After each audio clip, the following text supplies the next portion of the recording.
Men have always tried to encode secrets. Military communication, love letters, forbidden knowledge. Sooner or later, most secret texts have been decoded. But among all of history's cryptic writings, one has stood out. This text has defied all attempts to unveil its secret for centuries. The Voynich Manuscript.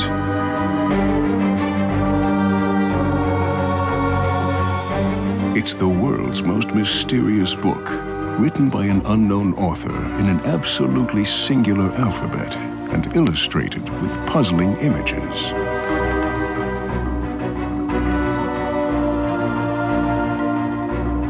What is the secret hidden between these lines?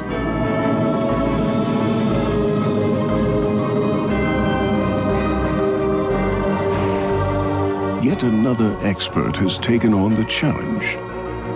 For the first time, the physical materials of the Voynich manuscript will be analyzed. Maybe ink, pigments, and parchment will offer a key to the Voynich enigma.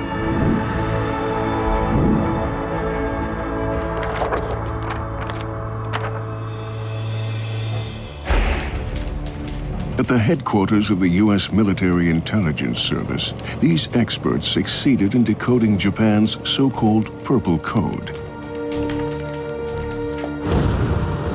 William Friedrich Friedman, the service's director, was one of the world's best cryptographers.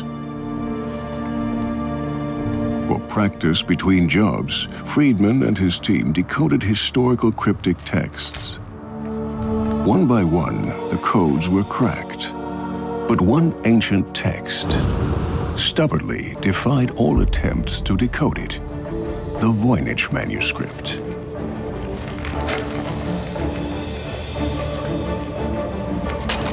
Unnerved, the cryptographers gave up. It's the only code they were unable to crack.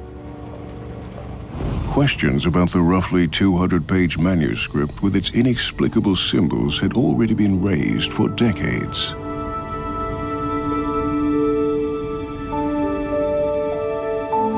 At the beginning of the 20th century, an antiques dealer from New York visited Villa Mondragone near Rome.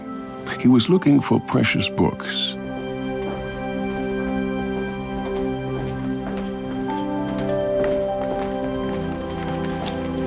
The name of the American dealer was Wilfrid Voynich.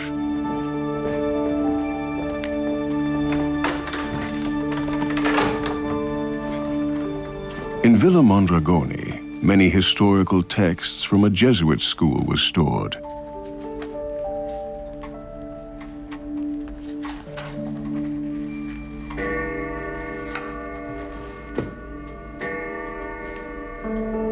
One of the trunks Wilfrid Voynich was allowed to inspect came from the estate of one of the most famous learned men of the 17th century, Athanasius Kircher.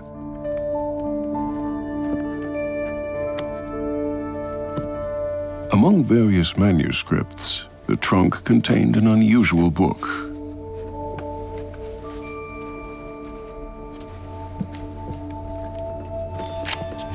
Voynich bought the manuscript and tried to decipher it for the rest of his life.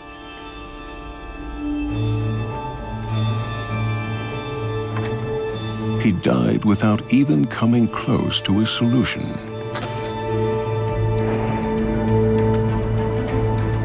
After Voynich's death, the tome ended up at the Beinecke Rare Book and Manuscript Library at Yale. This library boasts a wealth of bibliophilic gems, but probably none as famous as the Voynich manuscript.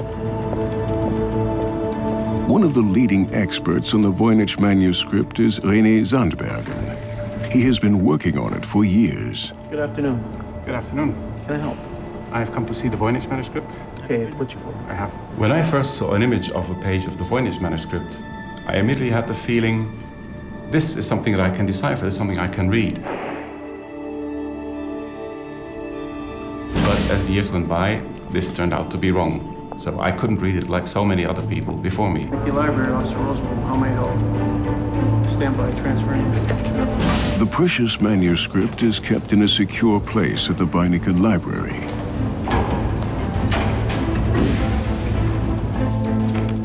For the first time, René Zandbergen can inspect the original.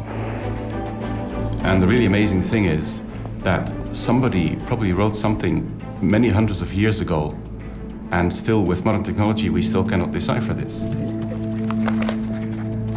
On more than 200 pages of parchment, a universe of 1 million graphic details and some 170,000 characters unfolds. Yes. Could you show a few more pages? In this tangle of text and images, an expert's eye can easily get lost. The astrological pages. And then there were the drawings of the strange nymphs, yes. Yeah. The other interesting thing about the manuscript is it allows for so many different interpretations. There are so many drawings, so many figures. You can think of any theory and you will find evidence in the manuscript that fits this. This is really amazing. A closer look, however, makes the manuscript appear somewhat less confusing.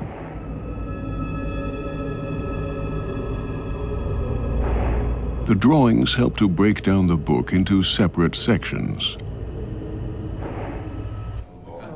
Restorator Paula Zayats has spent many hours over the manuscript. Now we can't read the text, but we can guess probably what the book is about from the illustrations. So it seems to consist of several sections. I'd say the greater preponderance of text in this book has to do with botanicals, herbals.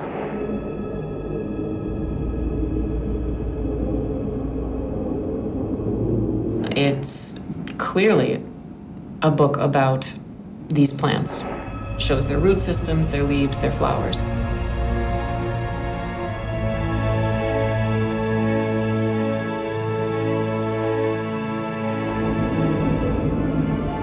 Some of the drawings even seem to be inspired by reality.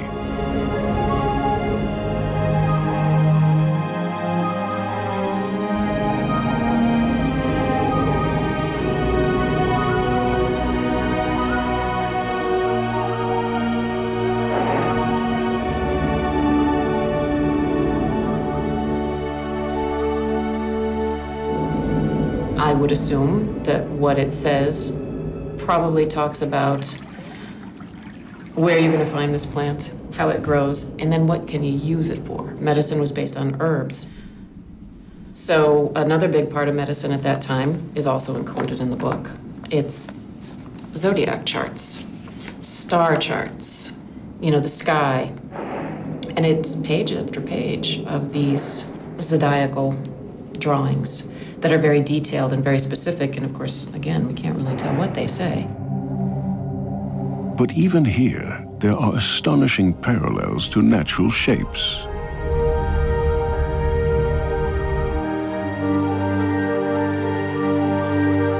Some of the book's pages also contain optical phenomena. If set into a spinning motion, these illustrations come to life.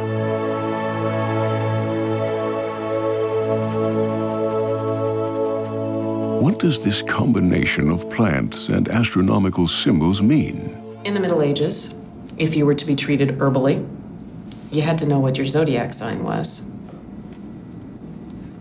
And then there's the ladies. They start a little later on. Ladies tumbling through pools of green water. These bathing scenes are particularly puzzling.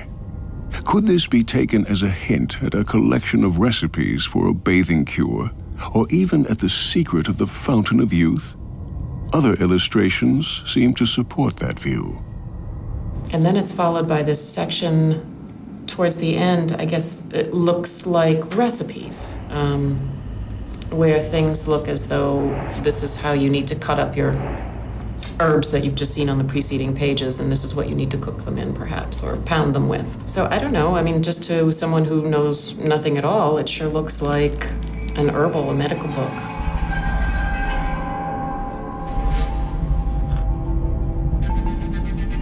Was the author a medical genius, trying to hide his discoveries from competitors?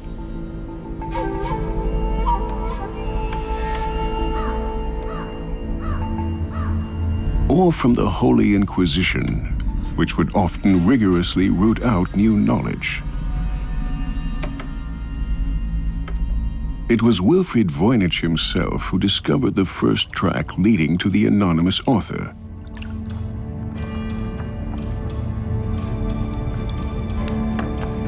He was busy making reprographs of the original when, by accident, an item appeared that had been invisible.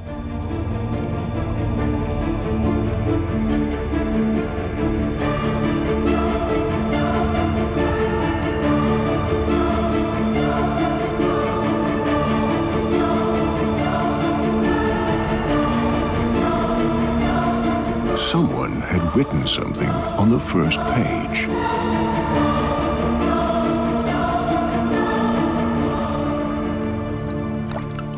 The words had been scratched from the parchment, but under ultraviolet light, traces of ink become visible. But I can see a T. T starting with Tepinets. And something underneath. Jacobus a Tepinets. It's fairly clear. Number 19, maybe?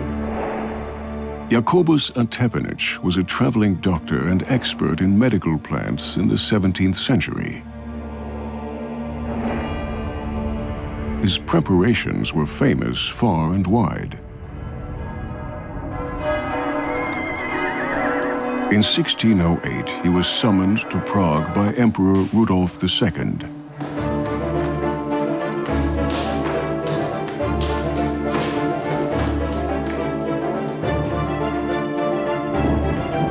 The emperor often suffered from depression and melancholia. Tepinich's famous herbal extracts were to relieve the monarch's distress.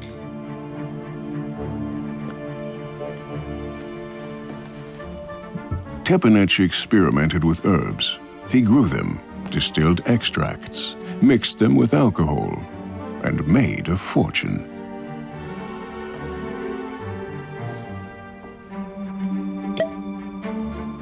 His alcoholic remedies seem to have buoyed the emperor's well-being. To thank Tepinich, the emperor raised him to the gentry and appointed him imperial chief distiller.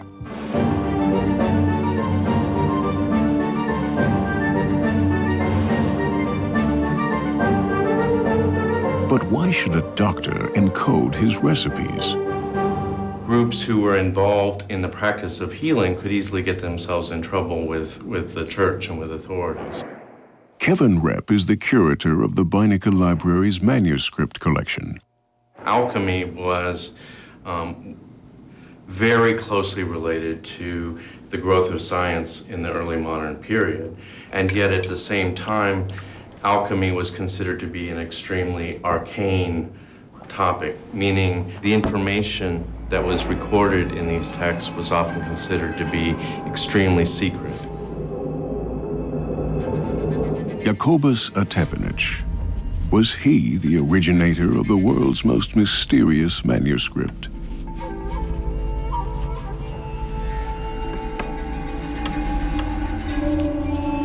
Concerning the plant illustrations, one will notice that most of them do not correspond to any natural plant. Details are out of proportion or reminiscent of parts of the human anatomy or of abstract symbols. They appear to be allegorical images rather than botanical illustrations. This type of plant representation dates back to the Middle Ages. The medieval tradition was not to represent them realistically or naturalistically, but rather to represent them in terms of the powers that these particular plants possess. However, in the early 17th century, illustrations were different. Plants were depicted in a much more realistic manner. If we're talking about a book that was written in the 16th or 17th century, you would expect it to be much more similar to a book like this. This book is from 1562, and as you can see, there's a much greater emphasis made on precision. You can identify these plants.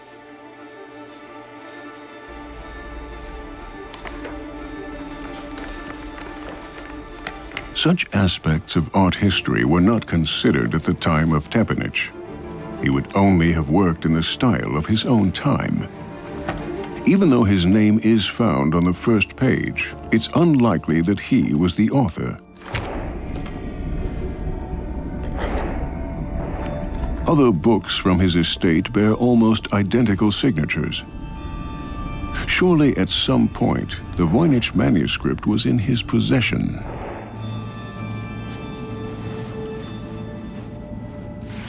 But the manuscript must have been written at a much earlier time. One decisive hint comes from a letter that was found together with the manuscript. This is a very important letter. It was written in 1665 by the Bohemian doctor Johannes Marcus Marci. He is sending it to his good friend Athanasius Kircher in Rome, who was a universal scientist and believed to be able to understand all languages in the world. Marci sends him the book in order to have it translated. The interesting thing is that in this letter we also learn a bit more about the past of the manuscript. Marci heard from a friend that it was once bought by the Bohemian Emperor Rudolf II of Habsburg for the sum of 600 ducats. Emperor Rudolf II was known for sponsoring the sciences. However, in his day, no distinction was made between natural science and magic.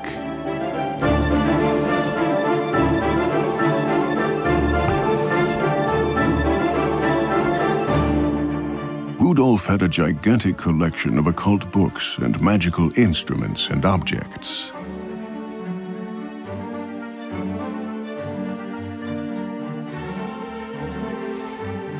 He spent huge amounts of money for his collection, which also included the Voynich manuscript. When Rudolf died, he left behind great debt. Jacobus Voynich seems to have been one of his creditors.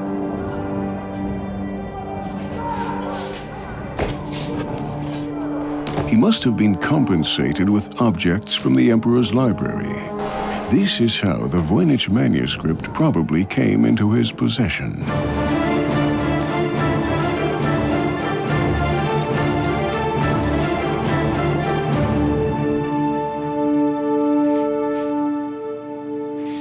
The letter to the universal genius Athanasius Kircher contains another hint at the manuscript's origin. The letter even names the book's author, Roger Bacon.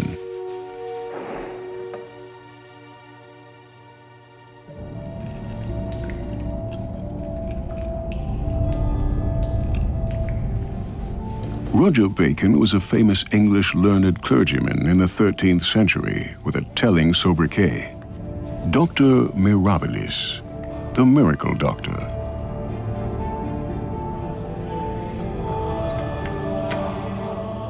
Bacon's insights greatly exceeded the horizon of his contemporaries. His urge for new discoveries frequently got him into conflict with the church. He was imprisoned at various times. As one of the first Europeans, he was interested in optical phenomena. He found an explanation for the rainbow.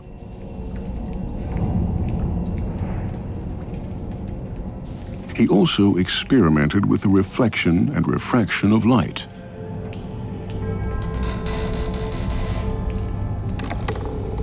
Among other things, Roger Bacon worked with magnifying glasses. Many drawings in the astrological section of the Voynich manuscript resemble shapes that are normally only seen through a microscope.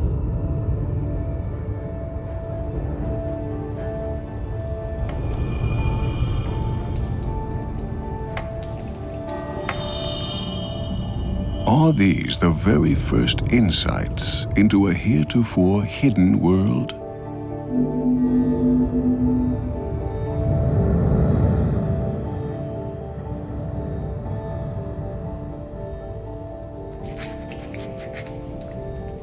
That would also explain the encoding. Because of his discoveries, Bacon must have worried about being persecuted as an infidel.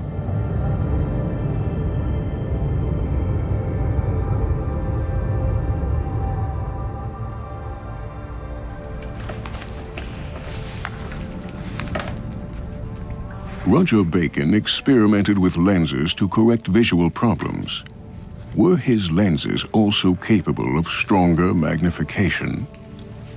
The interesting thing is that Richard Santa Coloma has investigated the optical phenomena contained in the manuscript. At the time of Roger Bacon, the microscopes did not exist that could make the type of detailed observations that are seen in the Voynich Manuscript.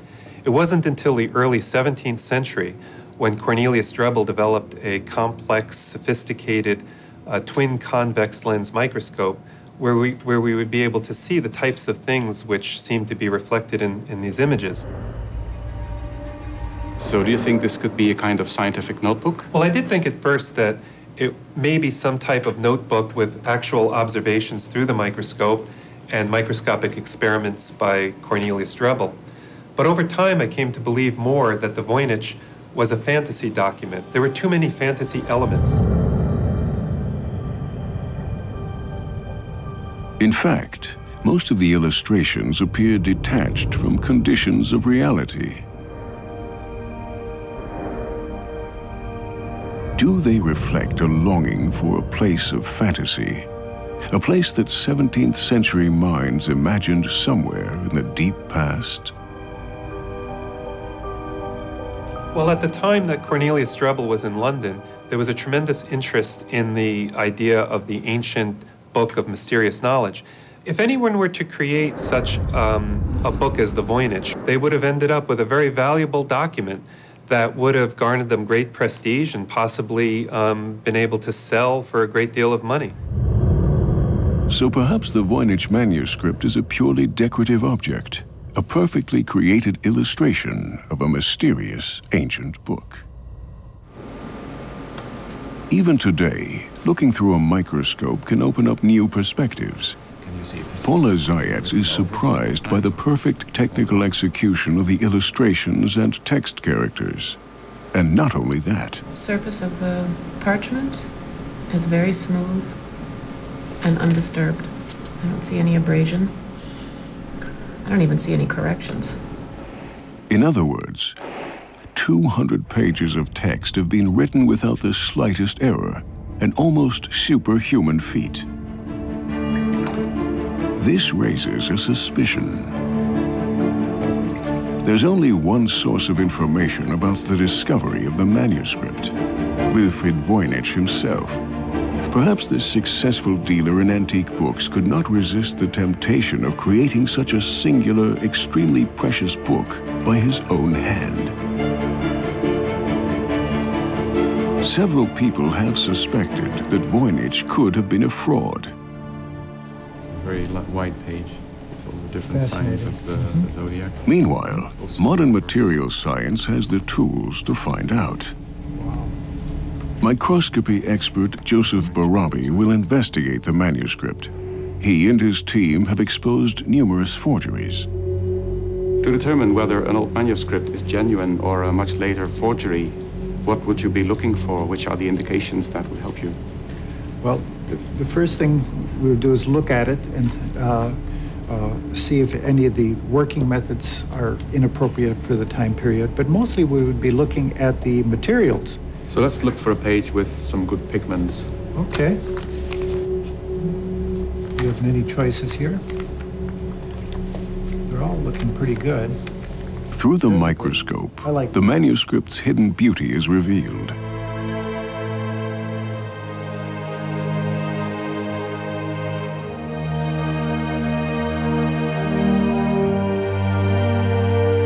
This fantastic microworld harbors information that can prove whether the book is genuine or a hoax. I'll be taking a group of small samples, and the analytical methods that we use then range from light microscopy, which gives us a look at just what it looks like, and we do elemental analysis on the particles, and that tells us what it consists of. We also look at the chemistry using spectrographic methods and crystallographic methods, and that gives us a picture of what it is. Basically, what we're trying to determine during our examination is how the object was constructed, because if it's a forgery, most forgers will make stupid mistakes. Okay. But we get it from these ridges at the top. Very good.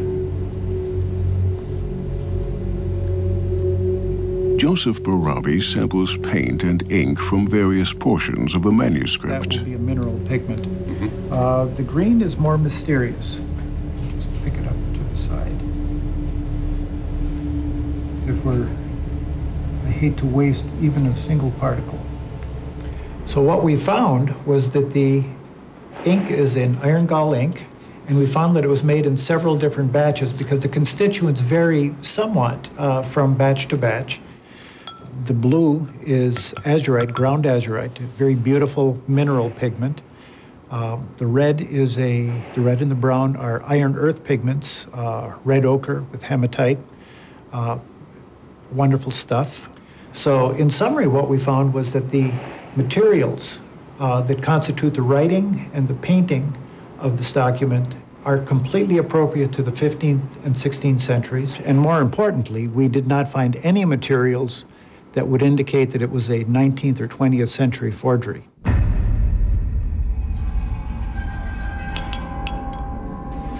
The paints and inks are proof that the Voynich manuscript is authentic.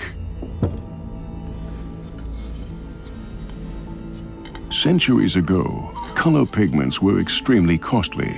Preparing the colors was a matter of complex knowledge and skill.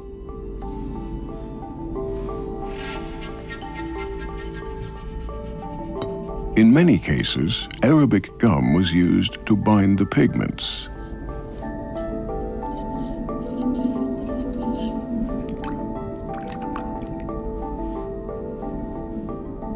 Painting with mineral pigments is a technical challenge.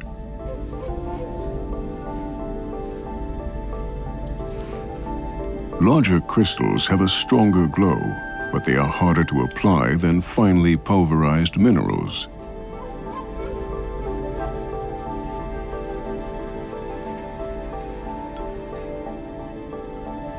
To get bright hues, as in the Voynich manuscript, the colors have to be applied with great care. In this, the artist was certainly skilled.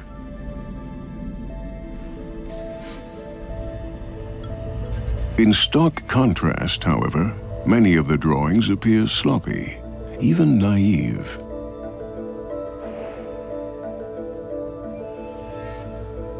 Many figures in the manuscript, such as this little dragon, or the red-cheeked women, seem to be creations of an infant's hand.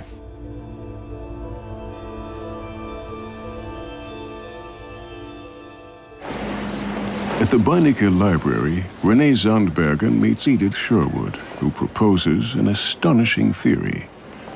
The first picture I ever saw of the manuscript was this one, and I assumed or developed the hypothesis that it was written by a young Leonardo da Vinci.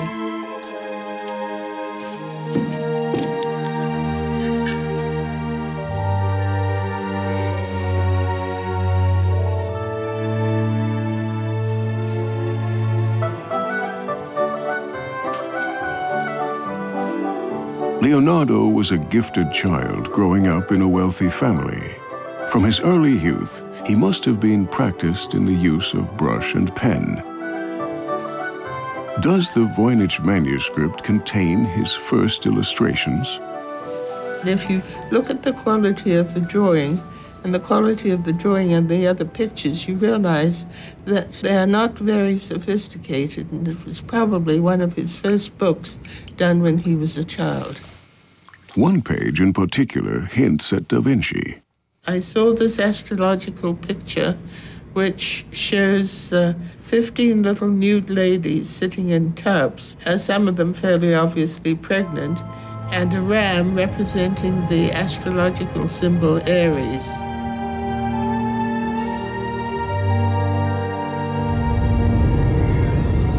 Aries symbol could stand for the month of April. The Aries is surrounded by 15 obviously pregnant women. If each woman represents one day, the illustration could signify April 15th. The women are holding up stars, symbols of birth. One of the women is holding her star on a striped ribbon. She is standing in a 10 o'clock position. Has Leonardo da Vinci symbolized an important event?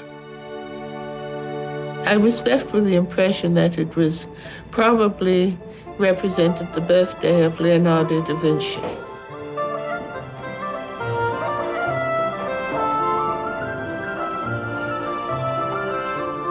Was the Voynich Manuscript an early exercise for the coded texts he would later produce?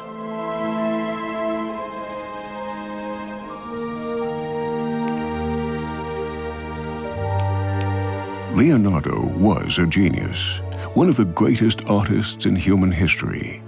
Even at an early age, he was an expert draftsman. The drawings in the Voynich Manuscript, however, show no sign of early genius. And there's no reason to believe that this would not have been a youthful exercise. Paula Zayats is convinced. Would this have been an expensive book? This book might have been a very expensive book. The pigments, particularly the mineral pigments that are used throughout, are of very good quality, especially as evidenced by the fact that we can still see them bright and clear. Parchment gets more expensive the larger the sheet. And this book contains a number of foldouts, including a full-page foldout, which is pretty unusual. When you start moving into parchment that are this size and larger, it has to be taken from the center of a piece of skin. That alone costs money. So you had to have someone with the means to obtain a fair quantity of good quality parchment, good quality pigments, and the amount of time that it would take to do this, it really could be a couple of years worth of work. Apparently, the unknown author invested years of his life in a book which must have cost a fortune to produce. The information he put into it must have been of great value. So great, in fact, that it had to be encoded. What ways of encoding did the author have?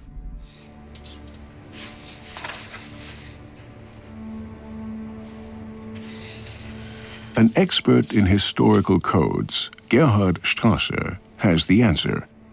The Caesar code, originally used by Julius Caesar, was popular throughout the Middle Ages. A shift code wherein the alphabet is simply shifted forward by 4 digits so that A becomes D, B becomes E, etc. Easy to use and equally easy to crack. Leicht zu verschlüsseln, genauso leicht aber auch zu knacken und zu entschlüsseln. The Caesar code is the simplest method. All one has to know was by how many letters the alphabet has been shifted. To crack it, it takes a maximum of 25 attempts. Sicher war sie bestimmt nicht, deswegen schon 1330. It was by no means safe, so around 1330, the papal court tried to create a code book, wherein strategic key words like pope, church, or king were replaced by single characters. Oder Rex, der König, mit einzelnen Buchstaben belegte. To decipher such a message, the receiver needed to have a list of the code words. When this method is used, it results in ever-growing code lists that are tedious to update. Another problem is the secure transfer of these lists from the sender to the receiver. Easier to handle and more efficient was the cipher disk. Several revolving rings with characters enabled the user to create more complex codes. The cipher square was a further development in the late 16th century. From a modern perspective, all these methods are rather simplistic. Nowadays, can old cipher systems still cause us any problems, or can we easily solve them all? Wir haben heute mit verfeinerten Frequenzanalysen. Today, with enhanced frequency analysis and computer-assisted decoding methods, we can easily crack coded texts up to the 17th, even the 18th century. 18. Jahrhundert ohne weiteres zu lösen. Wir brauchen dazu eine kritische Masse. For this, we need a critical mass. 30 characters are not sufficient. Given that, and given that the plain text made sense, any coded text from that period can be deciphered. Jederzeit ein solcher Klartext auch wieder entschlüsseln. So, does this profusion of characters represent a text that makes sense? To find out, all the 170,000 characters of the manuscript have been electronically evaluated.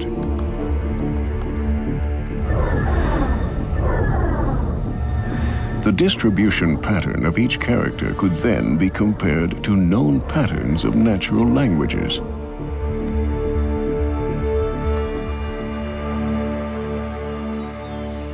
The result? Some characters do occur more often than others, like, for instance, particular vowels in European languages.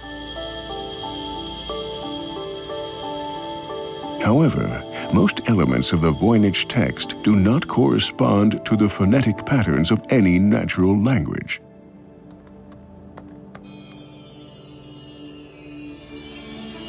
In spite of all the modern technical tools that have been applied, the mysterious manuscript has not yielded its secret.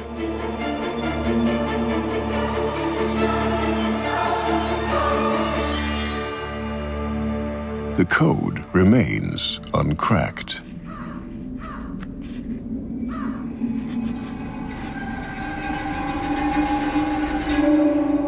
Linguist Gordon Rugg still thinks he is on the right track. His focus is the author's motive. Is that it's a cipher text. To me, the fact that it's still not been cracked by modern cryptographic techniques makes it highly unlikely that there's any real cipher in there. So the Voynich manuscript may not even be an encoded message.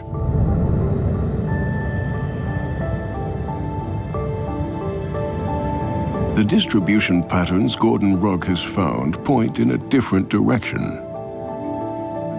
Some of the features of the manuscript were very unusual in terms of human languages, but were exactly the things you'd expect if somebody was producing something artificially and trying to make it look like a language.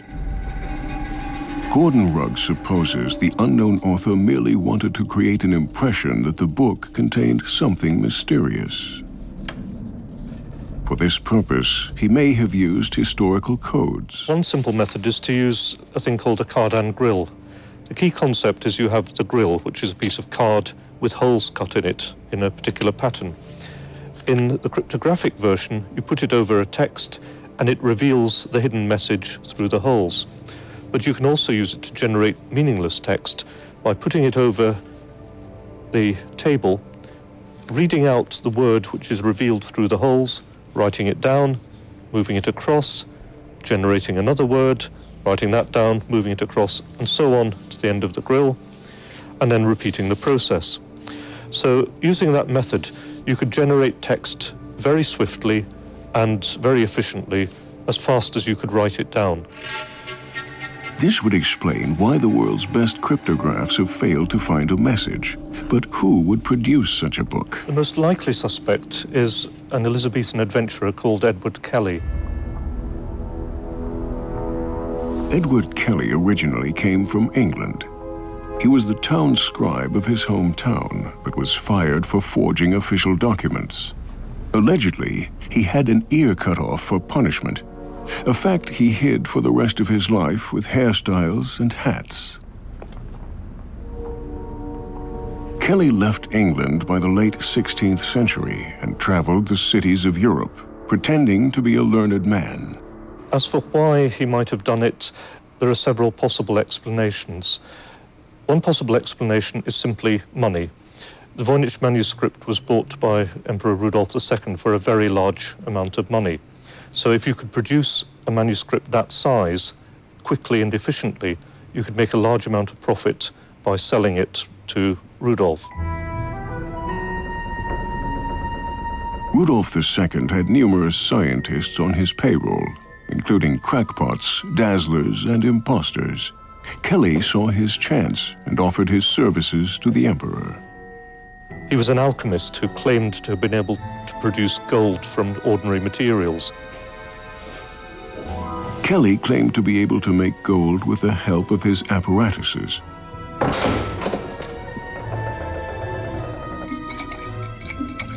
To check his ability, Emperor Rudolf had Kelly's tools inspected and the alchemist locked into a room.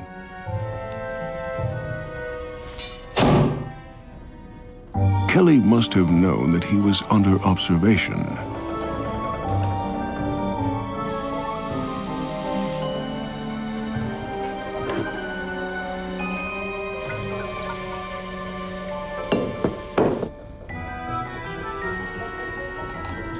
Of course, his mysterious alchemistic experiments never really produced gold, nor was this necessary, because Kelly had smuggled a tiny nugget into the room.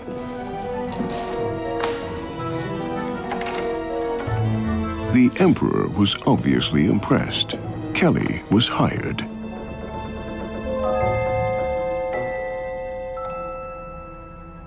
But there's other possible motivations as well as money. That somebody believed that the angels were talking to them, for example, to spell out some mystical words.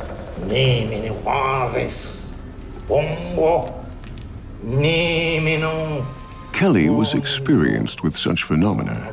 On behalf of another Englishman, the mathematician John Dee, he contacted angels for some time. Of course, Kelly was the only person on Earth who knew the language of the angels, and so he was able to dictate their words to a thrilled John Dee.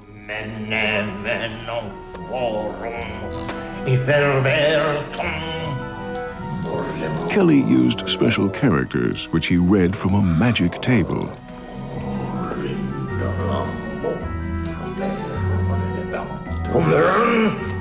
The angelic language, of course, was pure fantasy. Allegedly, their collaboration abruptly ended when the angels told Kelly that he and Dee were to swap wives. In Kelly's case, he had the means, the motive, the opportunity, and the personality to hoax it.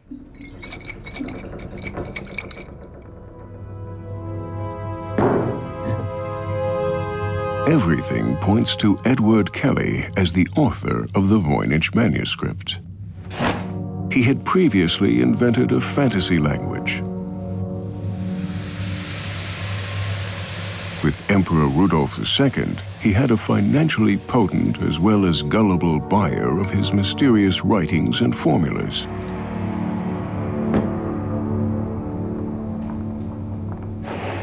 Today, for the first time, we can convict the 16th century dazzler by using modern technology. Greg Hodgins of the University of Arizona will take several samples of the Voynich manuscript. The manuscript is written on animal skin, so its age can be precisely determined.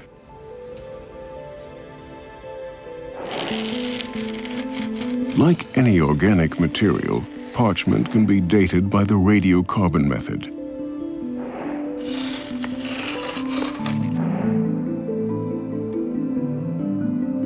The book was never before scrutinized in this way.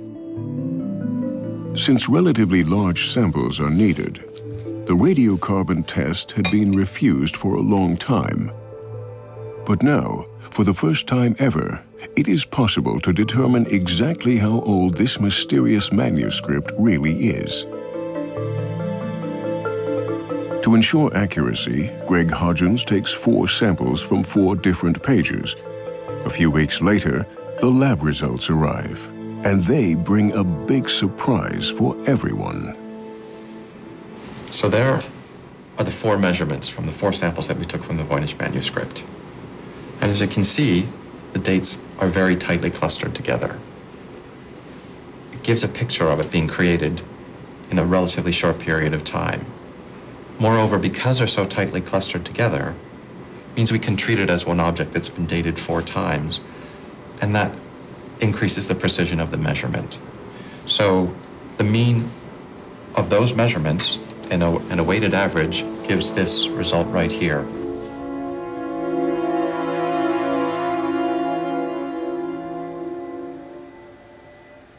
So at 95% confidence, we can say the age of the Voynich manuscript is 1404 AD to 1438 AD. This result is sensational. It overthrows all the previous assumptions about the manuscript's origin. Neither a Voynich nor Roger Bacon could have been the authors.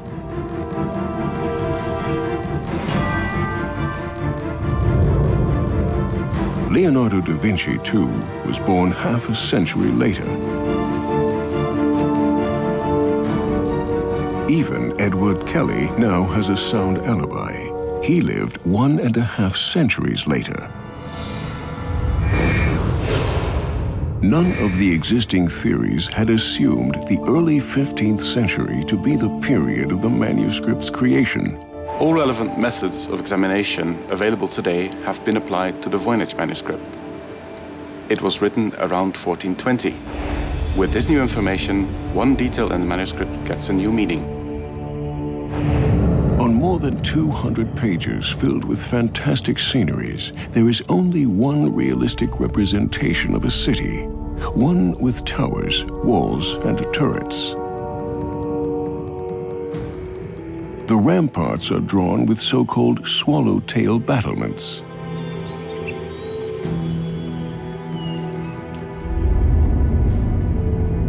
In combination with the manuscript's date of origin, these turrets take on a special significance.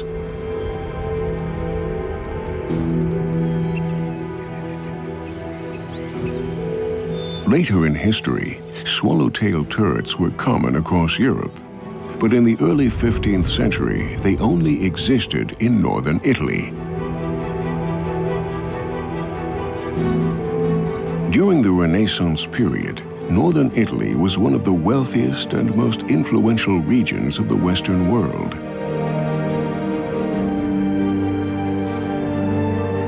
This is the historical background of the manuscript's creation. Up to now, the research about the Voynich manuscript lacked a historical anchoring point.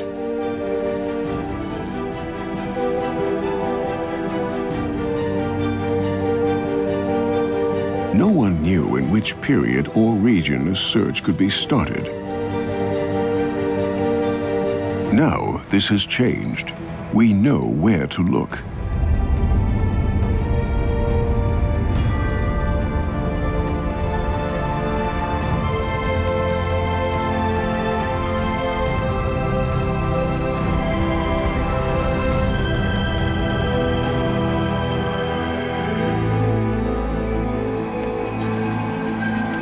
It will be exciting to see what further references to the mysterious manuscript will be found in the archives between Milan and Venice. Having dated the book is a major step forward, increasing our chances to really understand the Voynich manuscript one day. For the time being, the Voynich manuscript remains what it has been for the last 600 years. It's a hall of mirrors reflecting each researcher's own imagination, without ever allowing him a glimpse into its inner secrets.